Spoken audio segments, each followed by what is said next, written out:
এত কাজ কমলে করবানি। ও রমিজ, এত ব্যস্ত কি ব্যাপার? দৌড়ই ভালাচ্ছ মনে হচ্ছে, কি এত ব্যস্ত কিসে?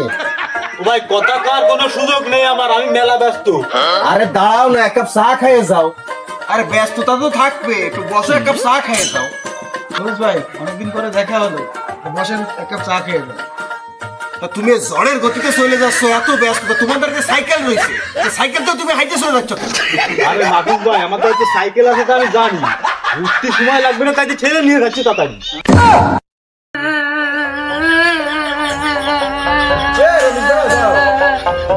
আরে রমেশ, তোমার ভাই তো কাঁদছে, আপনি সাইকেল চালায় চলে যাচ্ছ।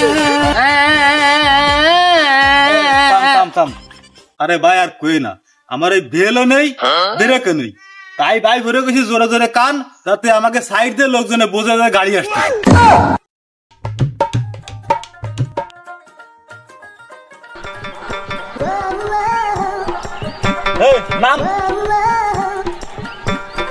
একটা কাজ দিলি ঠিক মতো করতে পারিস না, একটু জোরে জোরে কান্তি কইছি তাও পারিস না। আরে গরুটা কোন জায়গা বান্ধিছি, উনি কোনো গাছ আছে, খালি মাটি চাটতিছে। মনে কয় চড়ায় তোর 64টা গাছ ফেলাই। ও ভাই, ছোট মানুষ এত ঝগড়া করতেছেন, আর আমার জানা মতো তো মানুষের দাঁত থেকে 32টা, আপনি 64টা ফেলাবেন কি? তোমার ওই জায়গা দেহে আমি বুঝতে পারিছি, নাপতালি মারাতিতে তুমিও আসবা, এর জন্য ওর 32টা আর তোমার 32টা যোগ করে 64টা কইছি।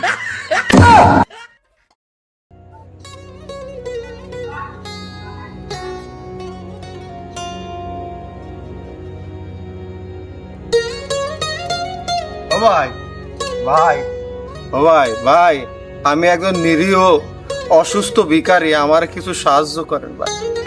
ভিখারি তুই দেশটা ছায়া গেছে। না না ভাই, আমাদের কোনো সাহায্য টাহায্য হবে না। ও ভাই, একটু মনটা নরম করে সাহায্য করেন ভাই, একটু সাহায্য করেন ভাই। অনেক উপকার হবে, গরিব মানুষ, ভিখারি মানুষ, একটু সাহায্য করেন ভাই। না, তুমি তো নাসর বান্দা, বললাম না যে আমার দ্বারা নেই। ও ভাই, তা বাড়ির দিয়ে একটা লুঙ্গি এনে দেন, অন্তত পুরনো লুঙ্গি এনে দেন, অনেক দোয়া করবানি ভাই। তোমার আমি লুঙ্গি দিবেন? আমার লুঙ্গি হচ্ছে 2টি, একটা করেছি আর বাড়ি একটা, সেটা তাও ছিড়া। তো 5টা টাকা অন্তত দেন দয়া মায়া করে। তাও আমার দ্বারা নেই। তাহলে এক কাজ করেন, বাড়িতে যাই পাসপোর্ট সাইজের একটা ছবি নিয়ে আসেন, আইডি কার্ডের ফটো কপি নিয়ে আসেন। আমার ওই ভিখারি কমিটির সাথে কথা কয়ে আমার এই কাজে আপনি লাগিয়ে যান, চলেন। ও ডাক্তার সাহেব বাড়ি আছেন নাকি?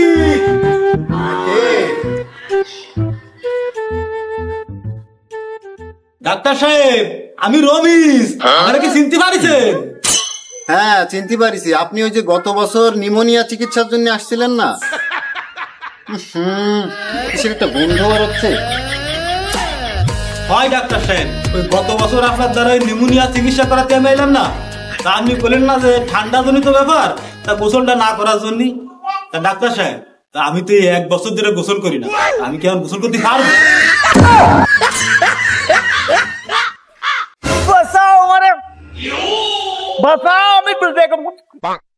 আমি ডুবে গেলাম, আমারে বাঁচাও, মরে গেলাম, আমারে বাঁচাও, আমি ডুবে যাচ্ছি, আমারে বাঁচাও। আমি ডুবে গেলাম, তোর চিল্লাচ্ছিস কেন? ওরে কাকা, আমি সাঁতার জানি না, আমারে বাঁচাও। তোর পাগল, সাঁতার জানিস না তো চিল্লে ফেলায় সারা দেশের মানুষের জানানো লাগতেছে, আমিও তো সাঁতার জানি না, আমি কি কাউরে কইছি?